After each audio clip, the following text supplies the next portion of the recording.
Hi there. Today I thought I'd quickly take you through an introduction to Synology NASs.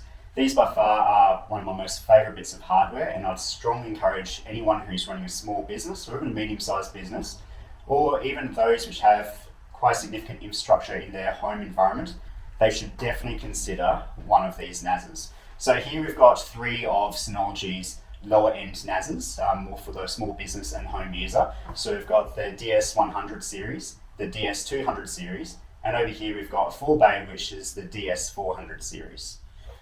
It's probably important to know that Synology have not commissioned me for this video at all. I'm a Synology fanboy. I've been using Synology for well over 10 years, and I thought just whilst I had the DS224 Plus before it goes out on site, I figured what a great opportunity it is to get these three together and just do a little bit of an introductory video as to why I think having a NAS is critical, not only for your business, but also for your home use. So here, these three NAS units represent the lower end of Synology's market. So you've got a single bay NAS, a 2-bay NAS, and a 4-bay NAS.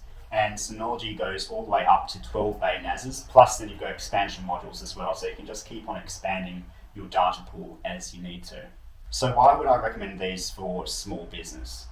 Basically, I like to consider these NAS as almost a business in a box, as far as they can run everything your business needs. Not only do you have all of your data secure and accessed in one location, rather than on, say, a computer or multiple computers, you can put this on the network and can have multiple staff members accessing documents. You can set up different user profiles and privileges, so certain staff can only access certain files.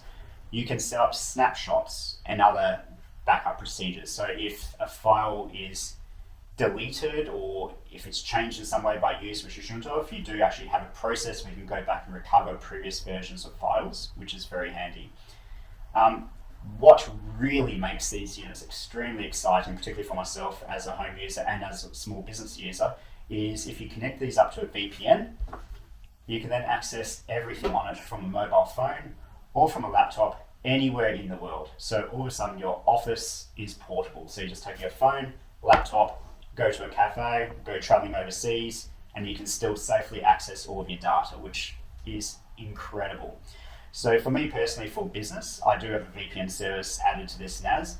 I use it largely for photography, video production, and also coding, and can access all of that information from anywhere, whenever I need to. In addition, for a small business, these Synology NAS units in particular do come with an application called Synology Surveillance, which is a great little app for setting up IP cameras. So you can actually, all these NAS units, I think by default, come with 2 IP camera licenses, and you can then purchase more licenses for a very small fee to just increase your security surveillance abilities. And the app is also downloadable on the phone. You can set up smart things like invisible tripwires or particular zones. So if motion is detected, if a face is detected, or if an object is removed, for instance, you can get a notification sent to your phone that something's happened. So for a small business or even a home use, it is so easy to set up. Most recently, with my production NAS, I've actually launched the Apache Web Service, and I've started creating my own little web apps and installing various web apps. One of them which I use at the moment is one to coordinate all my invoicing and customer management, so a CMS system of sorts.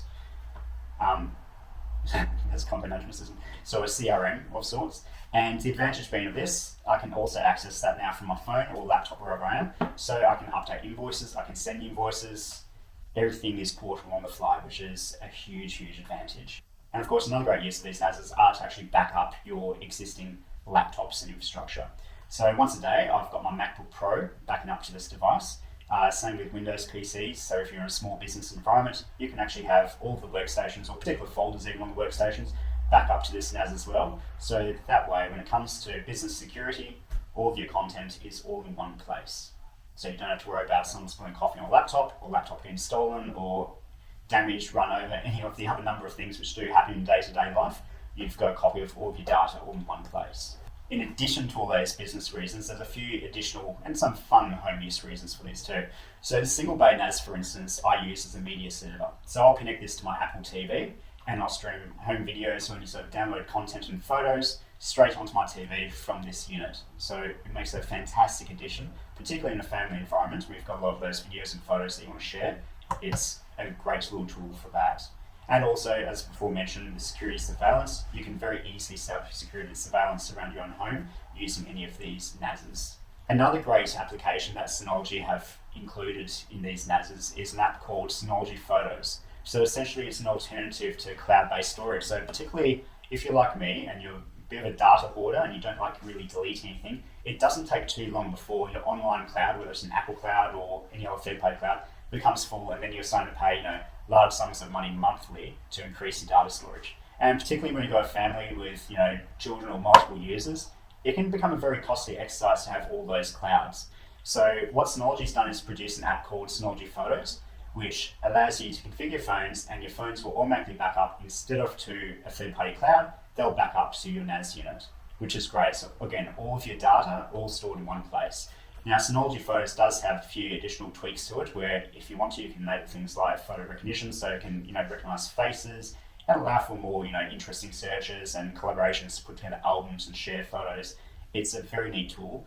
It's very easy. Once installed, particularly on an iOS device, it just runs in the background. So I'll take photos during the day, and occasionally I'll look at the app, and the app's busy just uploading photos to this NAS unit. So it's nice having that backup protection, knowing that even if I lost this phone, I haven't lost my photos.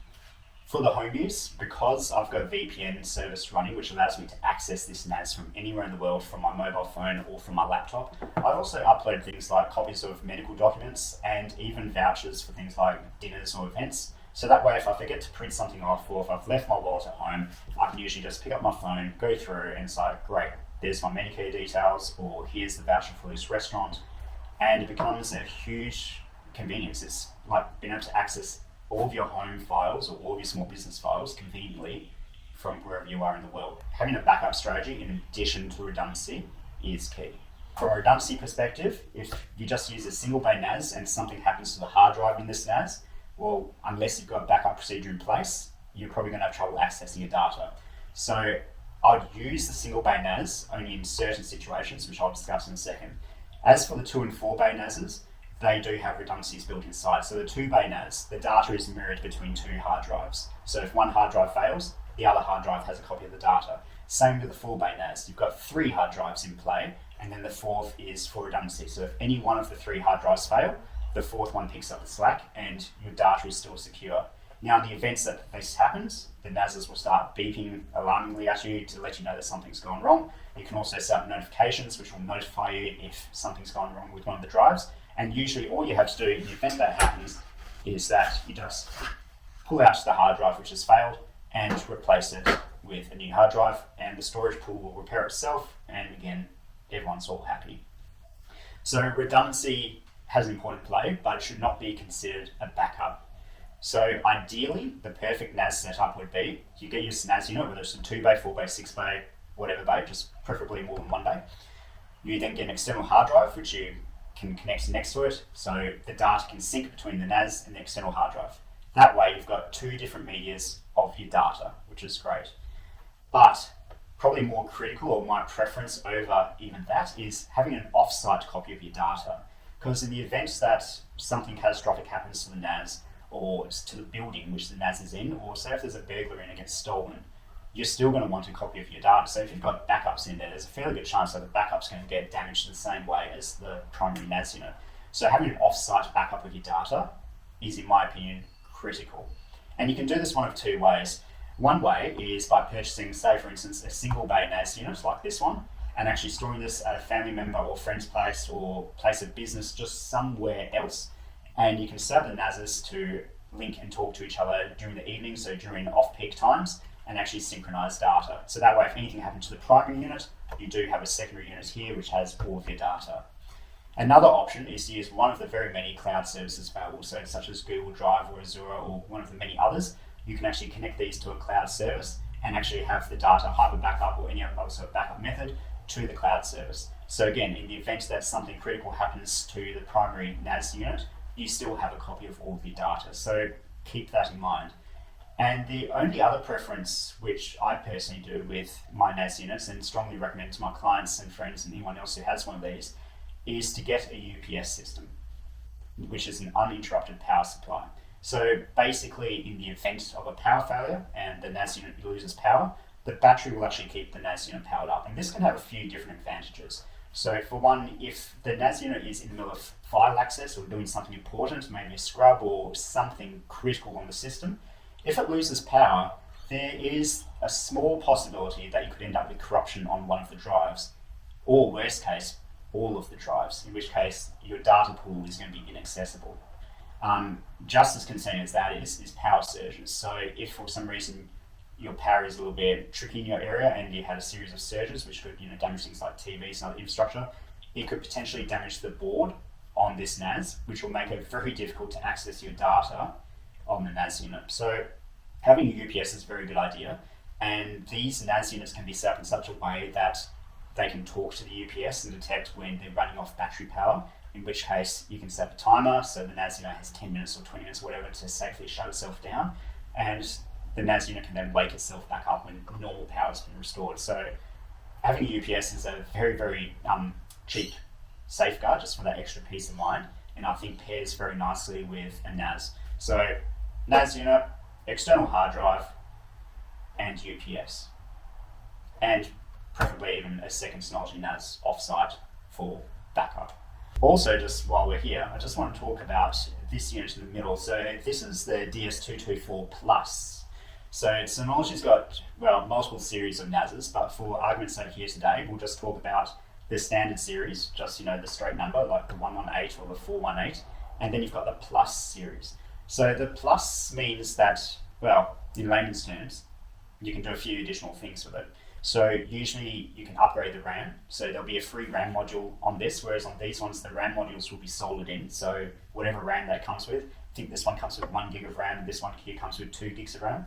The DS224 in the middle has 2 gigs of RAM on board, but there is an available slot, which I believe you can increase maybe up to 8 gig of RAM. I'm not too sure on that. You'll have to check out the specs for yourselves later.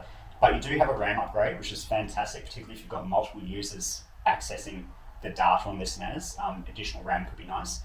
And secondly, I'm not sure if it applies to the DS224 Plus, but certainly other Plus series, the larger ones, you do have the option of incorporating an SSD chip for caching, which just allows you to access the data more readily and quicker, do data manipulations in the cache, and then after store it on the mechanical hard drive. So it just makes data access again that little bit quicker.